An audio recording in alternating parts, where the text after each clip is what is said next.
Immerse yourself in the profound insights offered by Father Chuck Belmonte as he delves into daily reflections on various gospel passages from the Bible. What is the meaning of the offertory of the Mass? At the beginning of the liturgy of the Eucharist, the gifts, which will become Christ's body and blood, are brought to the altar. First, the altar, the Lord's table, which is the center of the entire Eucharistic liturgy, is prepared. The corporal, purificator, missal, and chalice are placed on it. The gifts are then brought forward. While the priest receives the offerings, the offertory song is sung. Singing may always accompany the rite at the offertory, even when there is no procession with the gifts. This rite is described by St. Justin, 2nd century, with stark impersonal simplicity. Bread, water, and wine are brought.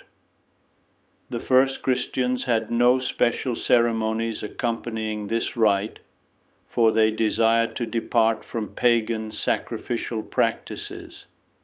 At the same time, they emphasized the special character of the victim, which is not the bread and wine, but our Lord Himself. However, later on, it became necessary to defend the intrinsic goodness of created things against Gnosticism, while making it clear that the gifts brought to the altar are not the victim to be sacrificed. The congregation participated in the act of offering by approaching the altar in procession and presenting various gifts, not only bread and wine, but also other edible items and even flowers. The deacons sorted out these gifts and put aside those that would be used in the Mass. The rest was given to the poor or used for the needs of the Church. During this procession, a chant was sung, a custom that gave birth to the offertory antiphon.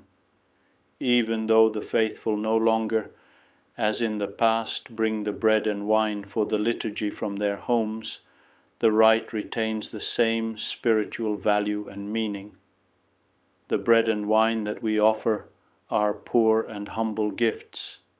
Yet, precisely for that reason, they aptly represent our smallness before God.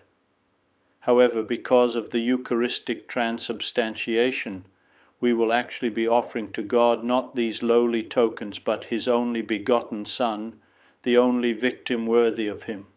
This victim, offered by us and for us, will absorb our own oblation.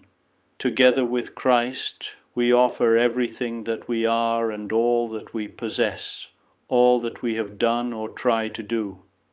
We offer our memory, intelligence, and will, our family, profession, hobbies, success, sufferings, failures, and worries, and our aspirations and spiritual communions. Likewise, we offer our small and big mortifications, all those acts of love we performed yesterday, and as many as we plan to perform today. The appropriate word you left unsaid, the joke you didn't tell, the cheerful smile for those who bother you, that silence when you're unjustly accused, your kind conversation with people you find boring and tactless, the daily effort to overlook one irritating detail or another in those who live with you.